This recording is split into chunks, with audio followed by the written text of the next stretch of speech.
अस्सलाम वालेकुम। उम्मीद है आप सब खैरियत से होंगे। आज 8 दिसंबर 2024 है, इतवार का दिन है। उम्मीद है आपका इन्वेस्टिंग और ट्रेडिंग का सेशन सो फार इस मंथ में अच्छा गुजरा होगा, अच्छा रहा होगा और आप बुलिश ट्रेंड से फ़ायदा उठा रहे होंगे। तो फोकस ये होना चाहिए बस लॉन्ग टर्म इन्वेस्टमेंट पे और फंडामेंटल स्ट्रॉन्ग शेयर्स पे सिर्फ फोकस करना, इंशाल्लाह प्रॉफिट ही रहेगा।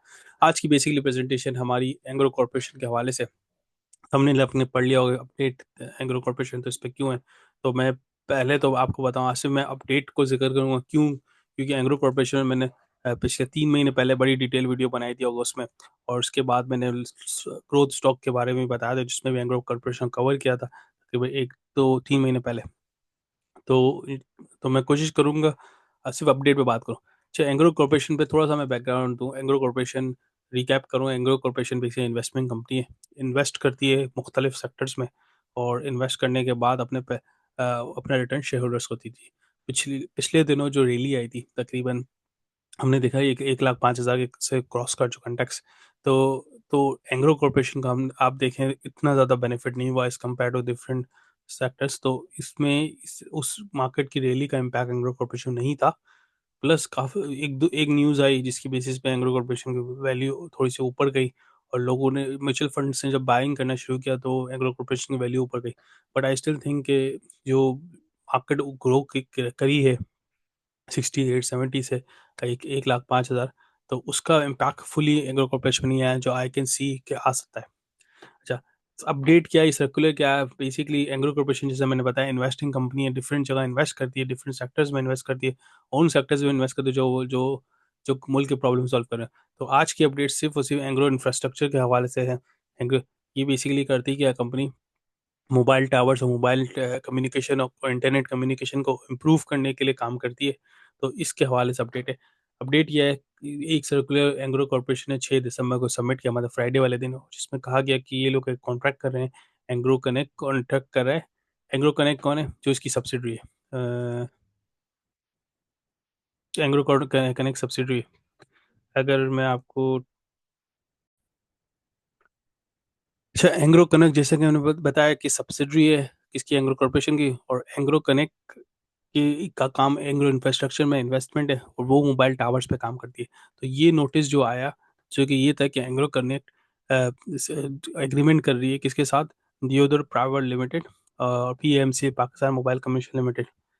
तो होगा इससे ये बेसिकली ये कॉन्ट्रैक्ट ये कर रही है कि पाकिस्तान मोबाइल कम्युनिकेशन लिमिटेड के साथ कॉन्ट्रैक्ट कर रही है। इससे होगा ये कि इस ट्रांस मतलब उसको बेसिकली एक्वायर कर रही है, अमेलगमेट कर रही है, उसको खरीद रही है, अब इसका मेजॉरिटी स्टेक होल्डर ही स्टेक।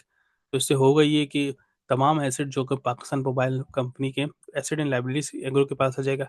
और इस अरेंजमेंट में जो इम्पैक्ट क्या होगा, उसका इम्पैक्ट ये होगा कि जो इसकी सब्सिडी उधर प्राइवेट लिमिटेड जो कि पाकिस्तान मोबाइल कंपनी की है, उसके जितने भी लोन्स एंड एसेट इसके नाम पे ट्रांसफर हो जाएंगे एंग्रो कनेक्ट के, जो कि एंग्रो कॉर्पोरेशन की ओनरशिप है।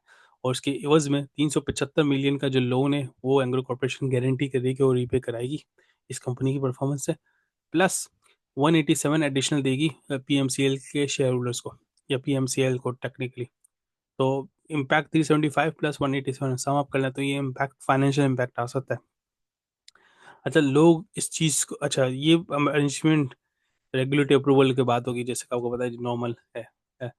अच्छा, लोग इस चीज़ को नेगेटिव ले रहे हैं, नेगेटिव इस तरह ले रहे हैं कि 375 मिलियन और 187 मिलियन डॉलर पे करेगा एंग्रो, फिर इसकी वजह से इसकी एंग्रो की डिविडेंड कैपेसिटी पर इम्पैक्ट पड़ेगा। आई थिंक शॉर्ट टर्म में यस पड़ सकता है, लेकिन लॉन्ग टर्म में मैं समझता नहीं। क्योंकि हम लॉन्गर टर्म को देखते हैं, और एंग्रो कॉर्पोरेशन आपको याद दिलाऊं, एंग्रो एंग्रो पावरजन कादेपुर को भी सेल कर रहा है, तो उससे भी अच्छा खासा पैसा आएगा। तो एक चीज़ को सेल कर रहा है, दूसरी चीज़ को बाय कर रहा है, नेट इम्पैक्ट इसका कोई फर्क नहीं पड़ेगा मेरे मेरे हिसाब से और मेरी अंडरस्टैंडिंग के मुताबिक। तो और कुछ लोग इसको पॉजिटिव देख रहे हैं, क्योंकि एक कंपनी, मेरे मुताबिक एक कंपनी अगर अपनी जो प्रॉफिट बना रही है उसमें फर्दर री इन्वेस्ट कर रही है, जो री इन्वेस्टमेंट का कंपाउंडिंग इम्पैक्ट आपको अंदाजा नहीं कि बहुत ज़्यादा होता है, 100x और 200x पे भी जाता है, का आप कंटिन्यूसली री इन्वेस्ट कर रहा है। एंग्रो कॉर्पोरेशन मुख्तलिफ कंपनियों में री इन्वेस्ट करती है, तभी आज इसकी पोटेंशियल, उसकी वैल्यू इतनी ज़्यादा है और डिविडेंड की कैपेसिटी इतनी ज़्यादा है। तो मैं इसको एक शॉर्ट टर्म नहीं, लॉन्ग टर्म व्यू देखूंगा, और विच इज़ पॉजिटिव, कि अपनी एक इन्वेस्टमेंट करिए फॉर फर्दर फ्यूचर रिटर्न्स। तो ये इसका व्यू है। मेरा व्यू ये। अच्छा, एंग्रो कॉर्पोरेशन में को मैंने ग्रोथ स्टॉक में बताया था 3 महीने पहले, उस पर वीडियो बनाई थी। तब भी मैंने जिक्र किया था इसकी पावर सेक्टर के हवाले से और उसकी इंफ्रास्ट्रक्चर के हवाले से। प्लस मैंने ये इसका लिंक डाल दूंगा, ये बहुत अच्छी वीडियो है, पूरे बिजनेस मॉडल समझाएगा। तो आप इसको भी देखें। बाकी in in near future, in longer term, I think, I still think कि एंग्रो को जो मार्केट की रैली का इम्पैक्ट फुली नहीं आया है, जो आना चाहिए। तो आई आई स्टिल से कि डिप्स मिले हैं बाय करो और लॉन्ग टर्म के रखो। Very good share, dividend wise share holder को रिटर्न भी देता है। आप ये देखें ना कितना ऑनेस्टली और रिटर्न देता है कि वो शेयर होल्डर की वैल्यू को बढ़ाने के लिए काम कर रहा है by investing in certain things, और उनकी शेयर होल्डर की इन्वेस्टमेंट को कंपाउंड कर रहा है। एसेट, ये मेरा व्यू था। कोई चीज़ मिस आउट ये बताएं, इंशाल्लाह कवर करूँगा नेक्स्ट वीडियो में। जज़ाकल्लाह, अस्सलाम वालेकुम।